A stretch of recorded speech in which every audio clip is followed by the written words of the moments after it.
بسم اللہ الرحمن الرحیم۔ باب البیع الفاسد چل رہا ہے، مکتبہ رحمانیہ کا صفحہ نمبر 58، 50 اور 8 58، اور بشرا کا صفحہ نمبر 84۔ ومن باع جاریۃ فاذا هو غلام فلا بیع بینہما۔ ایک آدمی نے باندی بیچی، وہ بعد میں غلام نکلا تو ان دونوں کے درمیان کوئی بیع نہیں ہوئی، بیع باطل ہے۔ بیچی تھی باندی، نکلا وہ غلام، بیع نہیں ہے، برخلاف اس صورت کے بخلاف ما اذا باع کبشا فاذا هو نعجۃ حيث ينعقد البيع ويتخير۔ برخلاف اس صورت کے جب اس نے مینڈھا بیچا تو وہ بھیڑ نکلی تو بیع منعقد ہو جائے گی اور اس کو اختیار ملے گا۔ دو مسئلے میں فرق سمجھ آ گیا؟ انسانوں میں مذکر مؤنث کا فرق پڑ گیا تو بیع نہیں ہوئی، جانوروں میں مذکر مؤنث کا فرق پڑ گیا تو بیع ہو گئی، البتہ اختیار ملے گا۔ پہلے بھی پڑھ چکے ہیں اس طرح کا مسئلہ۔ والفرق یبتنی علی الاصل، ان دونوں مسئلوں میں فرق کی بنیاد اس ضابطے کے اوپر، اصل ضابطہ اس ضابطے کے اوپر ہے، الذی ذکرناہ فی النکاح، جس ضابطے کو ہم نے بیان کیا ہے کتاب النکاح میں، لی محمد، امام محمد کے نکاح میں۔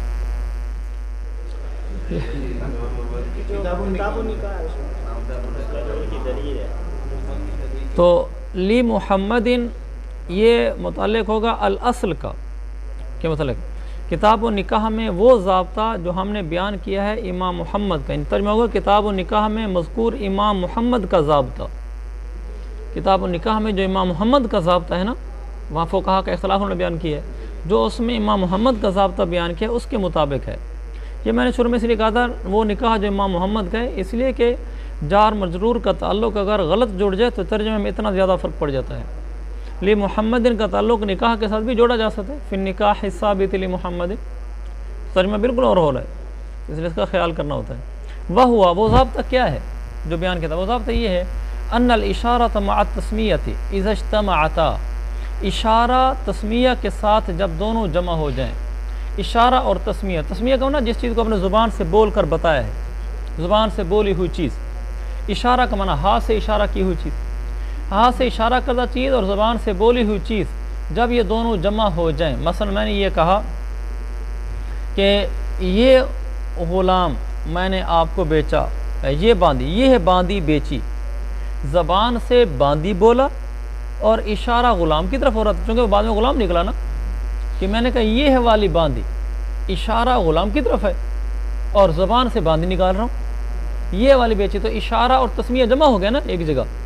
عام طور پر تو انسان جب چیز بیچتا ہے تو اشارہ نہیں ہوتا، صرف تسمیہ ہوتا ہے، بھئی لے لو کلو، 1 کلو لے لو، اتنا کا لے لو، تو اشارہ نہیں کہہ رہا ہوتا کہ یہ والا کلو لے لو۔ لیکن اگر کہیں اشارہ اور تسمیہ جمع ہو جائیں، ففی مختلفی الجنس، مختلفین ہے اصل میں لفظ، ففی مختلفی الجنس، اگر وہ دو چیزیں وہ دونوں مختلف الجنس ہوں، یعنی جس کی طرف اشارہ کیا ہے وہ اور جو بولی ہے وہ، یہ دو چیزیں ہوں گی نا، اگر یہ دونوں مختلف الجنس ہوں، ان کی جنس الگ الگ ہو، چیزیں تو الگ ہیں ہی ہیں لیکن ان کی جنس بھی الگ ہو، یتعلق العقد بالمسمى، تو عقد کا تعلق مسمى کے ساتھ ہوگا، حالانکہ مسمى تو وہ ہے ہی نہیں، کیونکہ جو ہم بول رہے ہیں وہ تو وہ چیز نہیں ہے بلکہ وہ تو کوئی اور چیز ہے، تو عقد کا تعلق مسمى کے ساتھ ہوگا، اور مسمى تو معدوم ہے نا، فَيَبْطُلُ الْعَقْدُ لِانْعِدَامِ الْمُسَمَّى، مسمى کے معدوم ہونے سے عقد بھی باطل ہو جائے گا، کیونکہ معدوم چیز کی بیع سے عقد باطل ہوتا ہے۔ تو تسمیہ اور اشارہ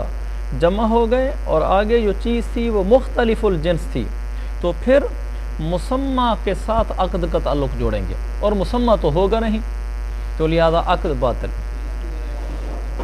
صورت مسئلہ یہ، جیسے یہاں باندی اور غلام ہے، میں نے کہا کہ یہ والی باندی بیچی، اس کے اندر یہ باندی اور غلام مختلف الجنس ہے، باندی کی جنس اور ہے، غلام کی جنس اور ہے، تو عقد کا تعلق مسمى کے ساتھ ہوگا۔ تو مسمى کیا تھا؟ باندی، یہ باندی بیچی، تو عقد کا تعلق ہوگا مسمى کے ساتھ، بھائی میں نے آپ کو باندی بیچی، اور آگے باندی ہے نہیں، آگے تو غلام ہے، تو چونکہ باندی نہیں ہے، معدوم ہے، تو عقد ختم، سمجھ گئے؟ اور اگر عقد کا تعلق اشارہ کے ساتھ ہوتا تو پھر جس کے اشارہ کے تو وہ تو چیز موجود کھڑی ہے، جب وہ موجود ہے تو موجود کی بیع ہوئی ہے، تو عقد میرا بالکل ٹھیک منعقد ہو گیا ہے۔ البتہ وصف میں فرق پڑ گیا ہے کہ جو چیز موجود کھڑی ہے وہ تو نہیں ہے نا جو میں نے بولی تھی، لہذا اختیار دے دیں گے اس کو کہ بھئی بیع کرنی ہے کر لو، نہ نہیں کرنی نہ کر لو۔ یہ نہیں ہے کہ بیع ہوئی ہی نہیں ہے۔ دیکھیں آگے آ رہا ہے وفی متحدہ یل جنس، اور جب اشارہ اور تسمیہ جمع ہو جائیں تو وہ دو چیزیں جن کی جنس متحد ہو، یتعلق بالمشار الیہ، تو پھر اس کا تعلق مشار الیہ کے ساتھ ہوگا، جیسے کبش اور نعجہ۔ ایک آدمی نے مینڈھا بیچا اور وہ بھیڑ نکلی، اس نے کہا میں نے آپ کو یہ والا مینڈھا بیچا، اشارہ بھی ہے اور مسمہ بھی ہے، یہ والا مینڈھا، حالانکہ وہ ہے مینڈھا مذکر ہوتا ہے، بھیڑ مؤنث ہوتی ہے۔ ہاں لیلا لیلی کہہ رہے ہیں، بھیڑ کے مذکر کو مینڈھا کہتے ہیں۔ اچھا چلیں، تو میں نے کہا میں نے آپ کو یہ والا مینڈھا بیچا، وہ کہ وہ مینڈھا نہیں تھا، وہ بھیڑ تھی، لیکن چونکہ یہ متحد الجنس ہیں، ان دونوں کی جنس ایک ہے، یعنی جانوروں میں مذکر مؤنث کے بدلنے سے جنس کا فرق نہیں ڈالتے، ایک جیسا ایک جس جنس شمار کرتے ہیں، کہتے ہیں دونوں گوشت کھانے کی جنس میں سے، یعنی یوں کہ تو اگر دونوں متحد الجنس ہوں تو پھر عقد کا تعلق مشار الیہ کے ساتھ ہوگا۔ مشار الیہ کیا تھا؟ میں نے کہا یہ والا مینڈھا بیچا، حالانکہ وہ تھی بھیڑ، وہ تو جس کی طرح میں نے اشارہ کیا تھا عقد اس کے ساتھ متعلق ہوگا۔ وَيَنْعَقِدُ لِوُجُودِهِ، اور جس چیز کی طرح میں نے اشارہ کیا وہ چیز تو موجود کھڑی ہے نا، وہ چیز تو موجود ہے، تو يَنْعَقِدُ لِوُجُودِهِ، لہذا عقد منعقد ہو جائے گا اس چیز کے پائے جانے کی وجہ سے۔ وَيَتَخَيَّرُ الْمُشْتَرِي لِفَوَاتِ الْوَصْفِ، البتہ مشتری کو اختیار ملے گا وصف کے فوت ہونے کی وجہ سے، وہ وصف جس میں اس کی رغبت تھی مینڈھے میں اور نکل آئی بھیڑ، وصف تو فوت ہو گیا، لہذا اختیار ملے گا کہ آپ یہ بیع برقرار رکھنا چاہیں رکھ لیں، بیع ہو گئی ہے، بیع نہ برقرار رکھنا چاہیں تو آپ کو اختیار ہے، اپنے اختیار کو استعمال کرتے ہوئے بیع واپس کر دیں۔ اس کی مثال کمن اشترى عبدا، انہیں آسان مثال دی، کمن اشترى عبدا علی انہ خباز، ایک آدمی نے کہا غلام بیچا اس شرط پر کہ وہ خباز ہے، تو وہ کاتب نکلا، یہ مثال ہم پہلے پڑھ چکے ہیں۔ تو بیچا غلام کے شرط پر خباز ہے، خباز تھا نہیں کاتب تھا، تو جنس تو نہیں بدلی نا بھائی، اس لیے کہ خباز غلام ہو یا کاتب غلام ہو ہے تو غلام ہی، جنس نہ، ہاں اس کا جو وصف ہے نا وہ بدل گیا ہے، تو جب وصف بدل جائے تو پھر عقد منعقد ہو جاتا ہے، مشتری کو اختیار ملتا ہے، یہاں بھی ایسے ہوگا۔ وفی مسئلتنا، ہمارے اس مسئلے میں کہ غلام باندی بیچی اور غلام نکلا، ہمارے مسئلے میں مذکر مؤنث الذکر والانثی من بنی آدم جنسان، ہمارے مسئلے میں مذکر اور مؤنث بنی آدم میں سے ہوں تو یہ دو جنسیں بنتی ہیں، للتفاوت فی الاغراض، کیونکہ انسانوں کی اغراض میں مختلف ہوتے ہیں، کیونکہ غلام سے جو غرض ہے وہ خدمت لینا ہے، گھر کے کام کروانا ہے، باہر کے کام کروانا ہے، اور عورت سے غرض استفراش ہے، تو چونکہ ان کی اغراض مختلف ہیں اس لیے دو الگ الگ جنس ہوں گی، چونکہ جنس کا ایک ہونا یا جنس کا مختلف ہونا اس کی تعیین کرتے ہیں، حد بندی کرتے ہیں، گروپ بندی کرتے ہیں اغراض کی بنیاد پر۔ اغراض اگر ایک جیسی ہیں تو وہ متحد الجنس ہیں، اغراض اگر مختلف ہیں تو وہ مختلف الجنس ہیں۔ تو چونکہ بنی آدم میں مذکر مؤنث کی اغراض مختلف ہیں، جیسے میں نے بتائی غلام کی غرض اور ہے، باندی کی غرض اور ہے، تو وہ جنسان ہو جائیں گے۔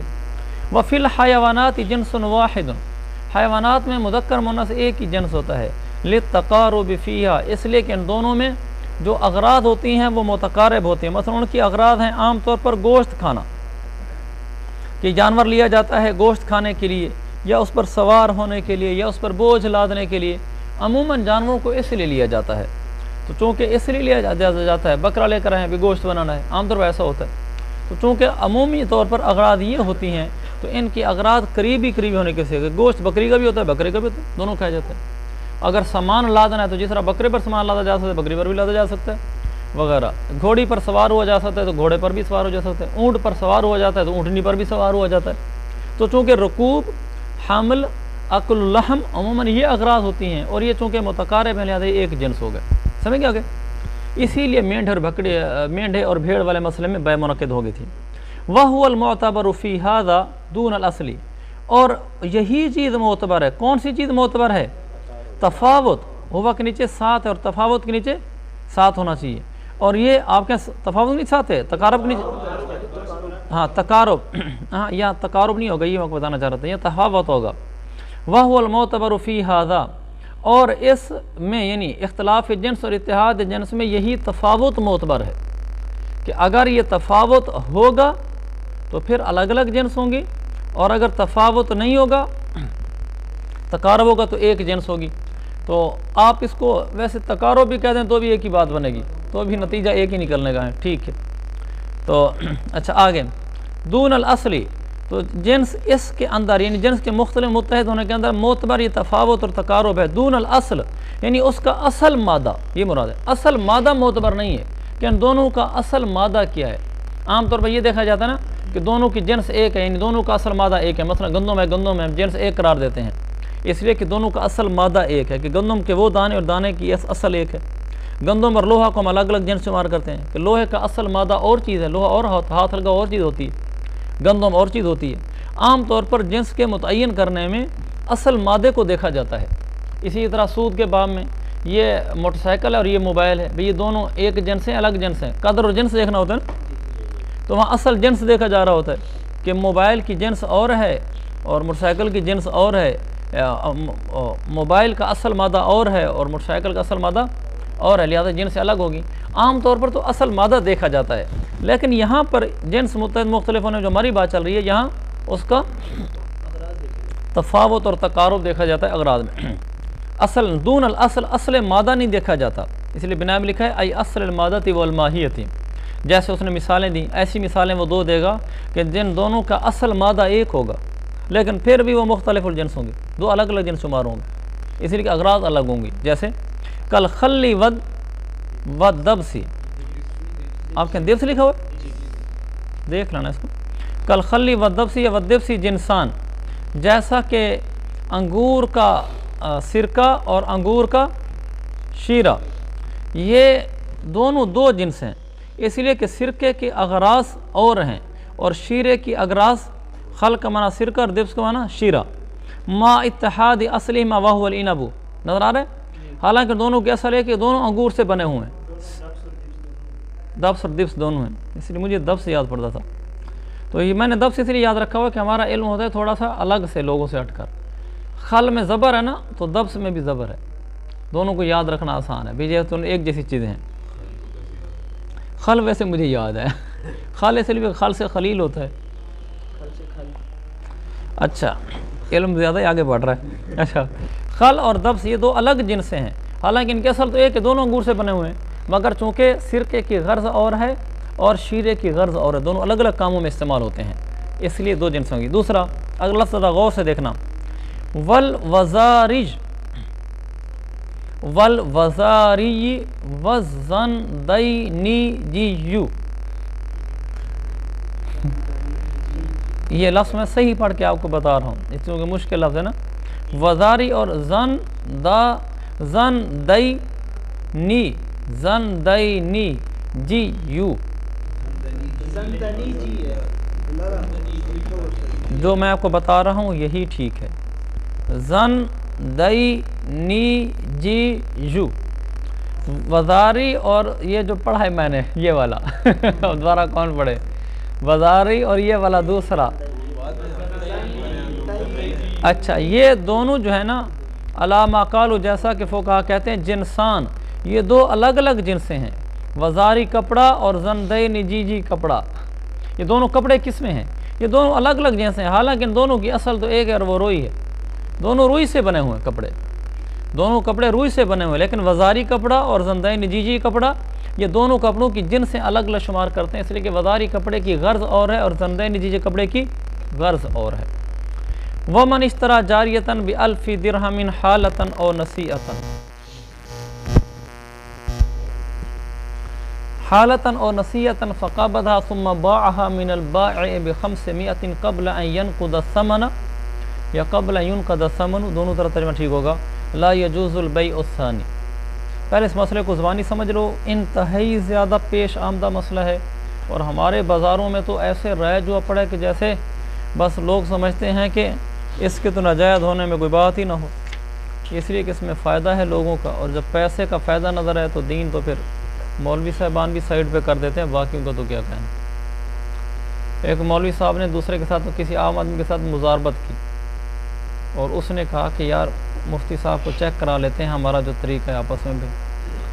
تو اس مولوی صاحب نے کہا، یہ آپ کو سچی بات بتا رہا ہوں، مولوی صاحب نے کہا یار چھوڑ کیا مولویوں کو چیک کرانا ہے مفتیوں کو، یہ مفتیوں کے تو اپنے مسئلے ہوتے ہیں، بس ہم نے جو آپس میں سیٹ کر لی نا کہ اتنا نفع آپ مجھے دیں گے بس ٹھیک ہے. دوسرا آدمی تیار ہے، یہ تیار نہیں ہے، اس لیے کہ مفتیوں کو کیا، ایک دفعہ دل سے مفتیوں کی قیمت نکال دو، یہ بڑا آسان طریقہ ہے. مفتی کی قیمت نکال دو، پھر پورے دین میں مزے کرو، کیونکہ مفتی کا جب قول ہی معتبر نہیں رہا بس پھر ہم خود صحیح سمجھتے ہیں. ان کا چلو چھوڑو. تو اس دوسرے آدمی نے مجھے بتایا کہ مجھے تھوڑا سا دکھ ہوا تھا ویسے کہ میں کیا حرج اگر مفتی صاحب کو چیک کرا لیتے. تو جب اصل میں پیسہ نظر آتا ہے نا پھر ذرا شریعت سائڈ پہ ہو جاتی ہے. تو یہ میں نے بات اس پر کی، وَمَنِ اشْتَرَىٰ جَارِيَةً بِأَلْفِ دِرْهَمٍ حَالَّةً أَوْ نَسِيَّةً فَقَبَضَهَا.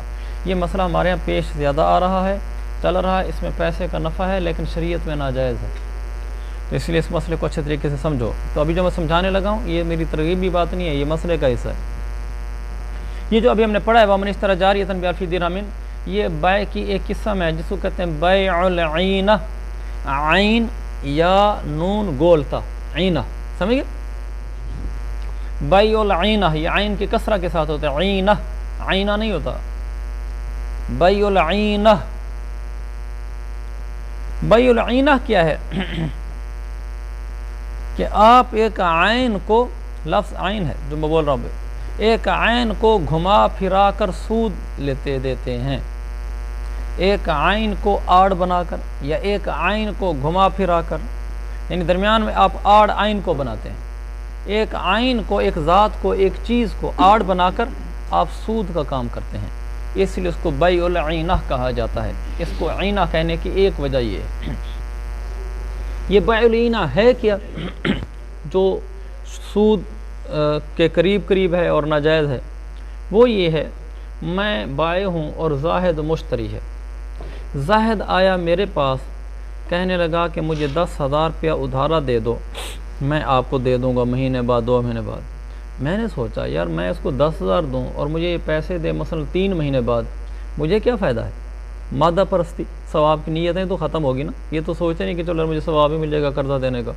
تو میں تو دنیا کی نظر سے سوچ رہا ہوں آج کل کہ 10,000 میں نے لگایا، 3 مہینے اس کے پاس پڑا رہا پیسہ، 3 مہینے باؤنڈ رہنے کے بعد مجھے کیا ملا؟ 3 مہینے بعد پورا 10,000 ہی لے کے آ جائے گا نا، زیادہ لوں گا تو سود ہوگا. تو اب میں کیا کروں؟ وہی یوم سبت کی طرح کہ مچھلیاں پکڑ لوں، حرام بھی نہ ہوں اور ہاتھ میں بھی آ جائیں. تو اب میں نے ایسے کیا، میں نے کہا 10,000 تو اس کو میں دیتا ہوں لیکن کوئی ایسا درمیان میں ولا ڈالتا ہوں کہ دیکھنے میں وہ جائز لگے لیکن اصل میں کہانی یہی ہو کہ 10,000 دے کر مجھے 12,000 ملنا چاہیے بس. تو میں نے اس کو کہا کہ بھئی میں 10,000 تو نہیں دیتا لیکن میری یہ موبائلوں کی دکان ہے، تو تم یہ موبائل پڑا ہے 10,000 والا، یہ موبائل تو مجھ سے لے لو ادھار پر 12,000 روپے کا. اور اس نے مجھ سے 12,000 روپے کا موبائل ادھار لے لیا. اب جو چل رہا ہے مارکیٹ میں، آپ کو وہ صورت بتا رہا ہوں. تو یہ موبائل لے لو، اس نے مجھ سے 12,000 کا موبائل ابھی لے لیا ادھار پر. اس نے موبائل کو کیا کرنا ہے؟ اس کو تو 10,000 روپے چاہیے، ورنہ آ کر سیدھا کہتا مجھے موبائل دے دو. تو یہ کیا کرے گا؟ موبائل مجھے مجھ سے لے کر اپنے ہاتھ میں پکڑ بھی لیا، قبضہ بھی کر لیا. ہمارے یہاں باہر موٹر سائیکلوں کا کاروبار، موبائلوں کا کاروبار ایسے چل رہا ہے. تو اس نے ہاتھ میں موبائل لے لیا جی، 12,000 کا میں نے آپ سے خرید لیا. پھر وہیں کہا مجھے یہ مجھ سے 10,000 روپے کا نقد لے لو. پھر دوبارہ اس نے وہی موبائل مجھے 10,000 روپے کا نقد بھیجا، وہ ہے جو 10,000 کا، مجھے 10,000 کا نقد بھیج دیا. موبائل میرے پاس آ گیا، میں نے اس کو 10,000 روپے دے دی کیونکہ اس نے مجھے 10,000 کا بیچا ہے نا. اب یہ یہاں دکان سے باہر چلا گیا، 3 مہینے بعد مجھے کیا دے گا؟ یہ 12,000 روپے دے گا. تو یہ گیم ہی کی ہے نا. سیدھا میں اس کو 10,000 دے دیتا اور کہتا ہے لے جو 10,000 مجھے 2-3 مہینے بعد 12,000 دے دینا، تو یہ سود تھا. اب میں نے درمیان میں عین کو گھمایا، موبائل تھا، کھاد کی بوری تھی جو آج کل چلتا ہے، موبائل اس کو میں نے اٹھا کے دے دیا. چاہے میرا ذاتی جیب کا موبائل تھا، ضروری میں دکان ہوں موبائلوں کی، میں نے اس کو موبائل 10,000 کا دے دیا. میں نے کہا یہ لو موبائل میں نے آپ کو 12,000 کا بیچا ہے. تو اس نے پھر وہی موبائل مجھے 10,000 کا بیچ دیا. تو اسی مجلس میں یہ مجھ سے 10,000 ہی لے کے جا رہا ہے اور واپسی مجھے 12,000 ہی کرے گا. یعنی کہانی وہی ہے جو شروع میں ہوئی تھی. یعنی یہ مجھے یوں کہنے آیا تھا کہ آپ مجھے 10,000 دیں، میں آپ کو 12,000 دوں گا. تو میں نے کہا یار یہ تو سود بنتا ہے نا. آپ 10,000 لے کے جاؤ مجھے 12,000 دو، ایسا کرو، یوں تھوڑا سا گھماتے ہیں۔ تو میں نے وہی کھڑے کھڑے موبائل کو گھما کے وہی اس کے ہاتھ میں 10,000 پکڑایا اور وہ واپسی مجھے 12,000 ہی دے گا۔ آپ سمجھیں گے گیم کو؟ اس کو کہتے ہیں بیع العینہ، ایک عین کو درمیان میں لا کر بالکل سود کی شکل قائم کر دی۔ یعنی سود یوں تھا کہ میں اس کو ڈائریکٹ سیدھا، جیسے شروع میں میرے پاس آیا تھا میں اس کو 10,000 روپے کے پیسے پکڑاتا اور میں کہتا 3,000 مہینے بعد مجھے 12,000 دینا، سود ہے نا۔ لیکن میں نے 2 منٹ تھوڑی سی 10,000 روپے دینے میں 2 منٹ کی تاخیر کی، یہی 2 منٹ بعد میں نے اس کو 10,000 دیے۔ پہلے منٹ میں نے اس کو موبائل دیا، یہ لو موبائل 12,000 روپے کا۔ اس نے اگلے منٹ میں وہی موبائل مجھے واپس کیا، 10,000 کا نقد بیچا۔ میں نے تو ابھی اس کو 10,000 دیے ہی نہیں پیسے، میں نے پھر اس کو 10,000 پکڑا دیے، تو یہ 2 منٹ بعد 10,000 میری دکان سے لے کر چلا بھی گیا، واپسی مجھے 12,000 ہی دے گا، اور ماشاءاللہ میں نے اس کو حلال کیا ہوا ہے۔ انہوں نے کہا یہ ناجائز ہے، یہ تو وسیلہ الی الربا ہے، یہ تو حیلہ ربا ہے۔ تو اس طرح کرنے سے تو پھر سارے ناجائز کو جائز کرنا شروع کر دو۔ اس کو کہتے ہیں بیع العینہ۔ اس کا ایک دوسرا نام بھی یہ ہے شراء ما باع، شراء ما باع، میں نے کیا ہے، میں نے شراء کیا ہے اس چیز کو جو میں نے اس کو بیچی تھی، موبائل بیچا تھا نا، پھر میں نے دوبارہ سے خریدا ہے۔ شراء ما باع باقل مما باع، باقل مما باع، جتنے کا میں نے بیچا تھا 12,000 کا، اس سے کم میں خریدا ہے، قبل نقد الثمن، میری طرف سے قیمت کی ادائیگی ہونے سے پہلے۔ شراء ما باع باقل مما باع قبل نقد الثمن، یہ میں نے اس لیے بتایا کہ یہ ایک عنوان ہے، یہ ایک نام ہے، یعنی اب اتنی بڑی عبارت ہے نا، یہ ایک اصطلاحی نام ہے۔ کہتے ہیں یہ تو ھذا من قبیل شراء ما باع باقل مما باع قبل نقد الثمن، ویسے لکھ دے گا ھذا من قبیل کذا، آگے اب یہ پڑھ کر فوراً سمجھ جائیں گے اس سے مراد بیع العینہ ہے۔ تو اچھا، یہ بیع العینہ کی ایک صورت ہے جو عام طور پر ہے۔ بیع العینہ کی 2 صورتیں اور ہیں، میں اس پہ ذرا تفصیل سے اس لیے بیان کر رہا ہوں کہ یہ پیش آمدہ مسئلہ ہے، جو میں نے ابھی بتایا ہے ہماری کتاب میں یہی صورت لکھی ہوئی بس۔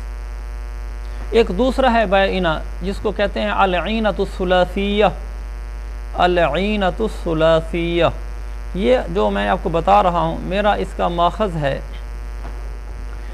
مفتی تقی صاحب کی فقہ البیوع، صفحہ نمبر 547 جلد نمبر 1، 547 جلد 1، اور قاموس الفقہ 425/4، 425/4، عین کے مادہ میں، عینہ بیع کے مادہ میں نہیں دیکھنا، قاموس الفقہ میں عین کے مادہ میں دیکھنا، 425، 425/4 قاموس الفقہ۔ اچھا، دوسری ہے عینہ کی، وہ ہے العینۃ الثلاثیہ۔ اس میں کیا ہے، اس میں تیسرے آدمی کو درمیان میں ڈالتے ہیں واللہ دینے کے لیے، کہانی ڈالنے کے لیے۔ وہ یہ ہوگا کہ اچھا یہ تو چلو جائز نہیں ہوگا، علماء نے منع کر دیا، ابھی میں نے آپ کو بیچا، آپ نے پھر دوبارہ مجھے بیچ دیا، جائز نہیں، کیونکہ میں نے ابھی تک اپنے پیسے ہی ادا نہیں کیے تھے، تو لہٰذا تم ایسا کر لو کہ میں نے اپنی دکان میں ایک بندہ کھڑا کیا ہوا ہے، میں نے علی کو کھڑا کیا ہوا ہے، میں نے کہا ایسے اس کو میں بیچوں گا، پھر میں نہیں خریدوں گا، تم اسے خرید لیا کرو نا۔ تو وہ کیا کرتا ہے، میرے پاس آیا کہ 10,000 چاہیے، تو میں عرض کر رہا تھا العینۃ الثلاثیہ کے بارے میں۔ اب اگر یہ ڈائریکٹ زاہد مشتری میرے پاس، زاہد میرے پاس آتا ہے، ایک آدمی میرے پاس آتا ہے زاہد، کہتا ہے یا مجھے 10,000 روپے دے دیں، میں آپ کو 12,000 دوں گا، کیونکہ 10,000 دے کر 10,000 لینے پر تو میں تیار نہیں ہوں۔ تو اگلی بات یہ کہ 10,000 دے دو، چلو میں آپ کو 12,000 ہی دے دوں گا، میں آگے سے نیک بن رہا ہوں، نہیں یہ جائز نہیں ہے۔ تو میں نے پھر وہ بیع العینہ والی کہانی ڈالی، موبائل بیچ کر پھر خود ہی لے لیا، یہ بھی عالموں نے مجھے کہہ دیا ناجائز ہے، تو میں نے ایک اور کہانی ڈال دی، اور کہانی یہ ڈال دی کہ بھئی علماء کہتے ہیں خرید بیچ کر پھر دوبارہ اسی سے خود ہی خرید لینا یہ ناجائز ہے۔ اب میں نہیں خریدتا، اور آدمی خریدے گا، تیسرا آدمی۔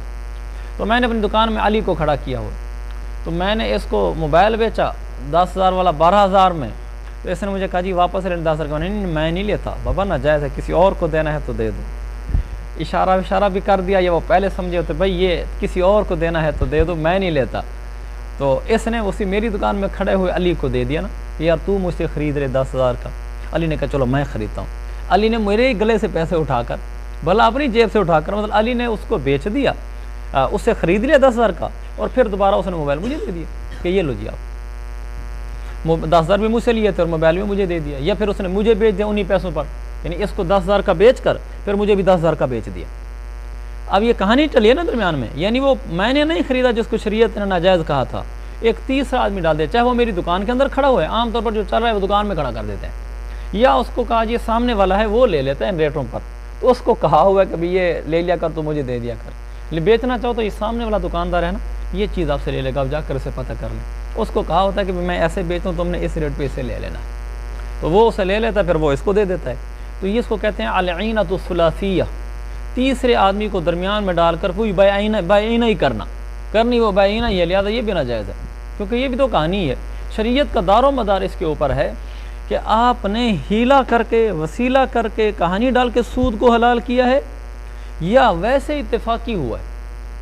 اچھا, اسی دیوان میں یہ بھی سمجھ لیں, اگر یہ اتفاقی ہو جائے, نہ اس کے دل میں یہ بات تھی نہ میرے دل میں یہ بات تھی, اتفاق سے ایسے ہوا کہ اس آدمی نے مجھ سے موبائل خریدا 10,000 کا یا 12,000 کا ادھار میں, اس نے جا کر کسی آدمی کو بیچ دیا, کسی تیسرے آدمی کو, میرا اس کے ساتھ کوئی لنک رابطہ نہیں ہے, اس لحاظ سے بھی تم اسے لے لیا کرو پھر مجھے دیا کرو. یہ اس نے جا کے 12,000 والا موبائل, کیونکہ ہے تو 10,000 کا, اس نے جا کے کسی کو 10,000 کا بیچ دیا, اس کو تو 10,000 مل گئے, اور بعد میں مجھے پتہ چلا یہ فلاں کو بیچ گیا ہے. تو میں نے اسے رابطہ کر لیا, میں نے کہا وہ چیز مجھے بیچتے ہو, کیونکہ مجھے میرا خیال یہ کہ یہ آئٹم میرے پاس بہت نکلتا ہے, تو میں اس کو نکال جاؤں گا اچھے قیمت میں. اس نے مجھے پھر وہی 10,000 والا خرید کر 10,000 والا موبائل مجھے 10,000 کا ہی دے دیا, تو میں نے خرید لیا. اب جائز ہے, کیونکہ اب وہ درمیان میں کہانی نہیں ہے نا سود کو حلال کرنے کی. اب تو وہ واقعی کسی کو بیچ کیا تھا, اور میں نے اتفاق سے اس سے کوئی رابطہ ہوا چیز منگوا کے خرید لی, تو ٹھیک ہے. اس سے یہ بھی معلوم ہو گیا اگر کسی آدمی کو ضرورت ہو پیسوں کی, اور یہ آپ کو جائز طریقہ بتا رہا ہوں, اور اگلا آدمی ادھار نہ دے رہا ہو پیسے, چونکہ لوگ ادھار پیسہ اس لیے نہیں دیتے کہ واپسی پھر اتنے ہی ملیں گے, اس کا یہ جائز طریقہ ہے کہ آپ کو چاہیے 1,00,000 روپیہ, آپ میرے پاس ہیں 50,000 کے 2 موبائل لے لیں, یا کھاد کی بوری لے لیں, یعنی وہ آئٹم لے لیں جو آگے اس کی قیمت پر بک جاتی ہے. جیسے موبائل کھلا نہ ہو, ڈبہ پیک ہو, تو آپ دکاندار سے بات کر لیں تو آپ سے وہ ریٹ لگا. یا کسی آدمی نے ویسے وہ موبائل لینا ہے, پر دکان سے 50,000 کا لینے جائے گا, تو آپ اسے کہیں آپ نہ لیں, میں آپ کو دیتا ہوں ڈبہ پہ. تو ایسے کھاد کی بوری ہوتی ہے, ان کے ریٹ فکس ہوتے ہیں, تو آپ میرے سے 100 بوریاں اٹھا لیں 1,00,000 روپے کی, اور اصل کی قیمت 1,00,000 ہے. مجھ سے چونکہ زاہد ادھار اٹھائے گا, اب میں آپ کو جائز صورت کی بتا رہا ہوں, اس کو دراصل زاہد کو 1,00,000 روپیہ چاہیے, 1,00,000 دے کوئی نہیں رہا. تو اب یہ یوں کرے, میرے پاس ہے مجھے کہ جی 1,00,000 روپے کی جو کھاد ہے نا, وہ مثلا 100 بوریاں ملتی ہیں, مجھے ادھار دے دیں 1,20,000 پر, تو وہ دکاندار اس پہ بخوشی تیار ہو جاتے ہیں. مجھ سے یہ 1,00,000 والی بوریاں یعنی 100 بوریاں 1,20,000 میں ادھار میں لے کر چلا جائے, اور یہی بوریاں جا کر کسی اور دکاندار کو بیچ دے جس کا میرے ساتھ اس معاملے سے کوئی لنک نہ ہو, کہ مجھ سے خریدے گا پھر تمہیں بیچے گا پھر تم نے مجھے دینی ہے, اس اعتبار سے میرا کوئی لنک نہ ہو. تو یہ جا کر کسی اور دکاندار کو بیچ دے, وہ اس سے 1,00,000 کی خرید لے گا, 95,000 کی خرید لے گا, جو بھی اس کا ہوگا, اس سے خرید کر پیسے اپنے نقد لے لے, اور جا کر اپنی ضرورت پوری کرے. 6 مہینے بعد جو مدت طے ہوئی تھی مجھے جا کر 1,20,000 دے دے, اور بعد میں جس دکاندار کو یہ بیچ گیا میں اسے لوں یا نہ لوں. تو عام طور پر لوگ نہیں لیتے, چونکہ تیسری والی صورت نہیں بنی ہوتی, یعنی یہ جو لوگ جائز کرتے ہیں وہ لے کر چلے جاتے ہیں, پھر کسی دکاندار کو بیچ دیتے ہیں, کسی اور کو بیچتے ہیں, تو اس کو 1,00,000 والی چیز 95,000 میں بک جائے گی. دکاندار کو کھلا جا کر بتا دیتا ہے کہ مجھے پیسوں کی ضرورت ہے, تو میں نے اسے لی اور اٹھا کر ویسے ہی آپ کے سامنے رکھ رہا ہوں. چلیں, درمیان میں اور بات آ گئی تھی, تو پیچھے اینا ثلاثیہ کا میرے میں نے مکمل بتا دیا کہ درمیان میں تیسرے آدمی کو ڈال کر ہیلا کر کے وہی پہلی صورت اختیار کرتے ہیں, تو یہ بھی ناجائز ہے. یہ بات مکمل ہو گئی تھی. تو اب آگے, اچھا اینا ثلاثیہ بھی, ہاں نہیں میں جائز صورت بتا رہا تھا, مجھے یاد آ گیا. ہاں, جائز صورت اس کی یہ ہے کہ زاہد فرید میرے پاس آیا, وہ جائز بھی بتا دی تھی. زاہد فرید آیا میرے پاس 10,000 روپیہ لینے کے لیے, میں نے کہا 10,000 میں آپ کو نہیں دے سکتا, چونکہ 10,000 روپیہ نقد دوں گا تو 10,000 ہی لے سکتا ہوں. آپ کو میں یہ بوری ہے 1,00,000 روپے کی بوریاں, میں آپ کو 1,20,000 کی بیچ دیتا ہوں. اس نے مجھ سے بوریاں خریدیں, آگے جا کر 1,00,000 میں کسی تیسرے آدمی کو بیچ دیں جس کا میرے ساتھ کوئی لنک شنک نہیں ہے, تو وہاں سے پیسے لے کر اپنا کام چلاتا رہا, اور 6 مہینے بعد مجھے آ کر 1,20,000 دے گیا, تو یہ صورت جائز ہے, اس میں کوئی حرج نہیں. یہ ہوگی دوسری قسم اینا کی. اور تیسری ہے العینہ بمعنی تورق, تورق, تورق یا تورق, تا واو را اور قاف. ورقہ کا یعنی چاندی, پیسہ, پیسوں کو اوراق کہتے ہیں نا, ورقہ کہتے ہیں, اور ورق چاندی کو کہتے ہیں. تو تورق کا مطلب پیسے حاصل کرنا, چاندی حاصل کرنا, یعنی پیسے حاصل کرنا. العینہ بمعنی تورق, عینہ جو تورق کے معنی میں ہے, اور تورق کا مطلب ہوتا ہے چاندی حاصل کرنا, یعنی پیسے حاصل کرنا, یعنی ایسی عینہ جس سے مقصود پیسے حاصل کرنا ہو. تو یہ جو تیسری قسم ہے العینہ بمعنی تورق, یعنی بائینہ پیسے حاصل کرنے کے معنی میں, یعنی بائعینہ اس طریقے سے کی ہے تاکہ وہ مشتری آدمی جا کر جائز طریقے سے پیسے حاصل کر کے چلا جائے، یہ تو بالکل جائز ہے۔ لیکن چونکہ ایک لحاظ سے عینہ سے مشابت کھاتی ہے کہ مجھ سے چیز خریدی، یعنی وہ ایک جو بھی تھوڑی دیر پہلے میں نے آپ کو جائز صورت بتائیے، یہ جائز صورت ہی تیسری قسم ہے بائعینہ کی، بائعینہ بمعنی تورق کی، کہ اس نے مجھ سے کھاد خریدی اور کھاد خرید کر بجائے دوبارہ مجھے بیچتا تو عینہ ہو جاتا، لیکن مجھے بیچنے کے بجائے تیسرے کسی غیر متعلق فرد کو بیچ دیا، اسے پیسے حاصل کر کے چلا گیا، تو عینہ کے ساتھ چونکہ ملتی جلتی ہے تو اس لیے اس کو بھی عینہ بمعنی تورق کہتے ہیں، اور یہ قسم بالکل جائز ہے، اس میں کوئی حرج نہیں ہے۔ یہ اب ہو گئی بائعینہ، آپ نے سمجھ لیا اسی طریقے سے۔ اب ہم آگے چلتے ہیں، وقت تھوڑا ہے، بالکل آسان ہے، اور یہ بھی یاد رہے کہ جو بائعینہ ناجائز ہے یہ ناجائز وسیلہ الی الربا ہونے کی وجہ سے۔ اگر کسی جگہ وسیلہ الی الربا نہیں ہوا، حیلہ الی الربا نہیں ہوا، ویسے یہ ہو گیا، اب یہ مسئلہ بتانا نہیں چاہیے عوام کو، ورنہ فی نفسی ہی آپ کو مسئلہ بتا رہا ہوں، یہ جائز ہے کہ مثلا میں نے اس کو 12,000 کا موبائل بیچا ادھار پر، ہمارا کوئی ایسا پروگرام نہیں تھا کہ دوبارہ مجھے 10,000 کا بیچ کر مجھ سے لے جائے، روٹین میں آ کر مجھے 12,000 کا موبائل لے گیا یہ، اور یہ موبائل ہی لینا چاہتا تھا، موبائل لے کر چلا گیا، اور پھر شام کو آ گیا، سیکنڈ ٹائم آ گیا کہ یار مجھے مجبوری پیش آ گئی ہے پیسوں کی، میں موبائل بیچنا چاہتا ہوں۔ میں نے کہا بجائے کسی اور کو بیچنے کے آپ کو دینا چاہتا ہوں، آپ لیں گے؟ آپ نہیں لینا چاہتے تو میں کسی اور کو بیچتا ہوں۔ اب اس میں بالکل صاف ہے، اس میں ہمارا کوئی ایسا پروگرام نہیں تھا کہ پہلے بیچ کر پھر پیسے لینا، وہ مجبور ہو کر اس کو بازار میں بیچنے کے لیے آیا ہوا ہے، اس ضمن میں اس نے مجھے بیچ دیا، حالانکہ میں نے ابھی تک اس کو اپنی سمن نہیں دی، اس سے وہ جو 12,000 تھا وہ 12,000 لیا نہیں ہے، لیکن یہ 10,000 کا میرے پاس بیچنے کے لیے آ گیا۔ صورت بالکل ہوئی ہے شراء ما باع باقل مما باع قبل نقد ثمن، اور میں نے 10,000 کا لے لیا، یہ جائز ہے، حالانکہ بالکل بائعینہ کی طرح ہو رہا ہے، مگر چونکہ وسیلہ الی الربا نہیں ہے، اس کی علت ہے وسیلہ الی الربا ہونے کی، لیکن مسئلہ عوام کو نہ بتایا جائے، اس لیے کہ پھر وہ کہیں گے جی نہیں مجھے تو ویسے ضرورت پیش آ گئی تھی، میں تو اس لیے بیچنے کے لیے، میں نے ویسے کسی اور کو تو بیچنا ہی تھا، اب کسی کو کیا پکڑیں گے؟ تو یہ کچھ مسائل وہ ہوتے ہیں مما یعلم ولا یعلم، معلوم ہونے چاہیے لیکن لوگوں میں آگے بتانے نہیں چاہیے۔ اچھا اس کو دیکھیں، یعنی اس کے ناجائز ہونے کی علت وسیلہ الی الربا ہونا ہے، جہاں یہ علت مفقود ہوگی وہاں بیع جائز ہوگی، جیسا کہ فقہ البیوع میں صفحہ نمبر 548 سے یہ بات بالکل صاف واضح ہوتی ہے کہ جہاں علت مفقود ہوگی وہاں بیع جائز ہوگی۔ اب اس کو دیکھیں، ومن اشتری جاریۃ ب1000 درہم، اب میں پڑھتا جاؤں گا، ترجمہ کرتا جاؤں گا، بالکل آسان ہے، آپ سمجھتے بھی جائیں گے انشاءاللہ۔ ایک آدمی نے باندی خریدی، دیکھو باندی کا ذکر ہے، ہمارے ذہنوں میں بہت غلط بیٹھا ہوا ہے کہ جہاں بھی غلام اور باندی کے مسئلے ہم کہتے ہیں یہ تو ہمارے زمانے کے مسئلے ہی نہیں ہے نا، یہ تو باندی غلام کا مسئلہ بیان ہو رہا ہے۔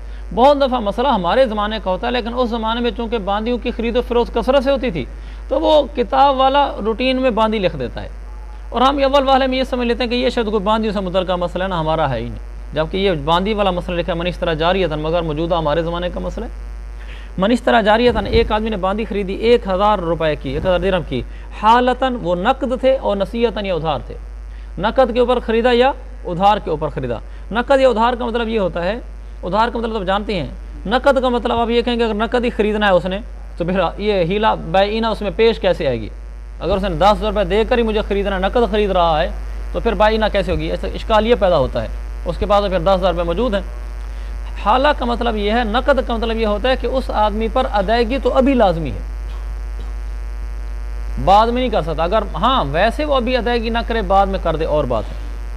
ادھار وہ ہوتا ہے کہ ابھی عقد میں طے ہوتا ہے کہ میں مہینے بعد پیسے دوں گا، میں ہفتے بعد پیسے دوں گا، اور جب عقد کے اندر پیسوں کے ثمن کی ادائیگی کی مدت طے نہ ہو وہ خود بخود نقد چیز ہو جاتی ہے۔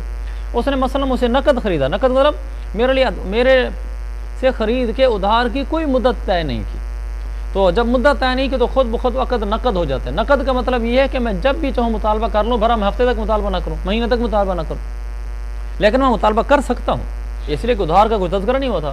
اور ادھار کا مطلب یہ ہوتا ہے کہ اگر میں نے مہینے کی مدت متعین کر دی تو میں مہینے سے پہلے پیسے نہیں مانگ سکتا، آپ سمجھ گے اس بات کو؟ اس لیے حالہ کی صورت میں بھی یہ ہو سکتا ہے کہ پیسے اس کے پاس نہ ہوں پھر بھی مجھ سے وہ نقد خرید لے، یعنی وہ اس کا پابند ہو کہ اب جب مطالبہ کریں گے آپ کو دوں گا۔ فقبضھا، اس نے مجھ سے وہ نقد یا ادھار 1,000 روپے کے بدلے میں باندی خرید کر باندی پر قبضہ کر لیا۔